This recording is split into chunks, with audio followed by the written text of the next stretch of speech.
un des plats favoris des Mongols, qui est aussi un plat traditionnel, et en fait un plat un peu mystique pour eux, parce que c'est plus qu'un plat. C'est une façon très spéciale de préparer la marmotte. Alors des marmottes, il y en a des milliers partout.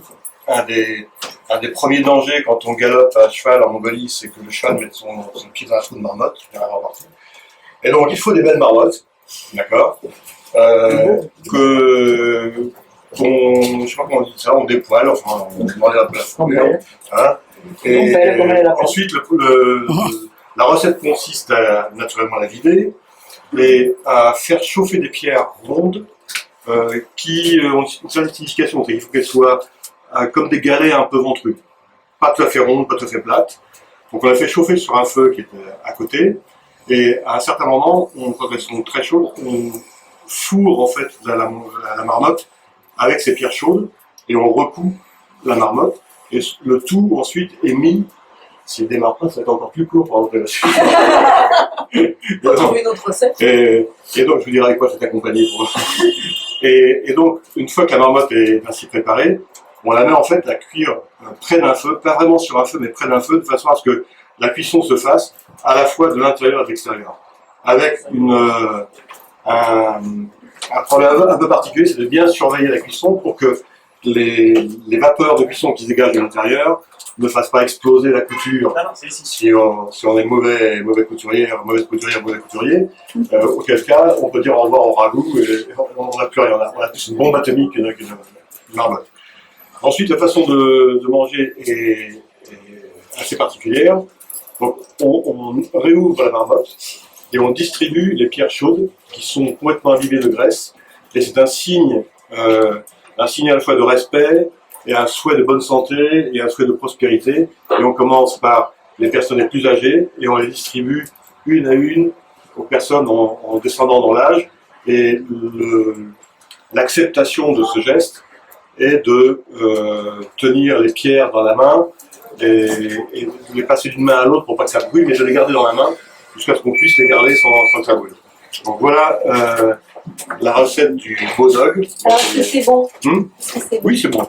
C'est jamais, on peut faire la même chose avec un lapin, hein. C'est la façon de cuire de l'intérieur comme de l'extérieur.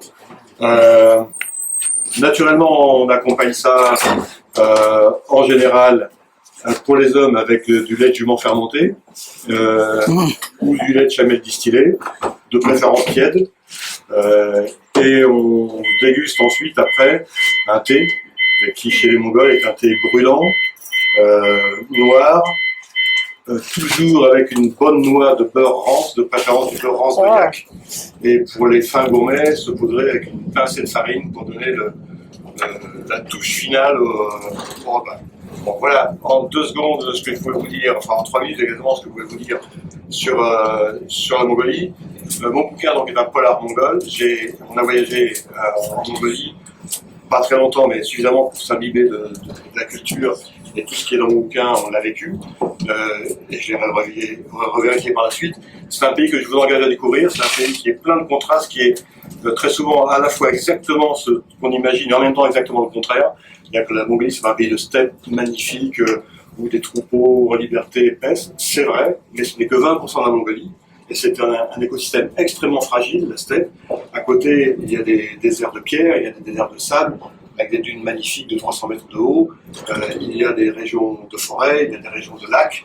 Et c'est un pays qu'il faut découvrir maintenant parce que, pire que les 3 générations de système soviétique, qui étaient, il faut oublier que la Mongolie était le premier pays soviétique en dehors de l'Union soviétique, avant tous les autres. Et ils ont hérité directement, ils ne sont pas passés par la case Lénine, ils sont passés directement par la case Staline, avec des staliniens purs et durs avant l'heure. Mais le pire, c'est ce qu'ils ont connu depuis la chute du régime soviétique, c'est-à-dire qu'ils ont une démocratie très très fragile, 3,5 millions d'habitants, entre 2 empires, la Chine au sud et la Russie au nord, et surtout ils ont au sud un empire chinois, qui est un empire qu'on n'imagine pas ici, parce qu'on reste avec les vieilles images d'un empire même néo-communiste. Non, c'est un empire néolibéral, d'une violence absolue, et qui a toujours considéré que la Mongolie était qu'une prolongation de la Mongolie intérieure qui leur appartient, et donc qui se livre à un pillage absolu des richesses de la Mongolie, sans aucune honte, et sans que l'Occident ne fasse rien. Donc je vous invite à visiter ce pays dans les 10 ans qui viennent, parce qu'il y a des survivances nomades. Il faut savoir que ce pays n'a rien changé pendant 8 siècles. C'est-à-dire que la yourte et la façon de se déplacer des nomades est exactement la même que celle de Gengis Khan.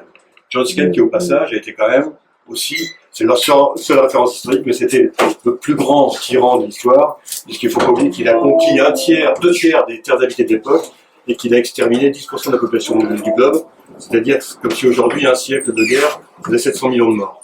Donc c'est leur seule référence historique, mais après ça, pendant 8 siècles, ils ont été des nomades paisibles, et il faut aller les voir maintenant, parce que ça risque de changer vite.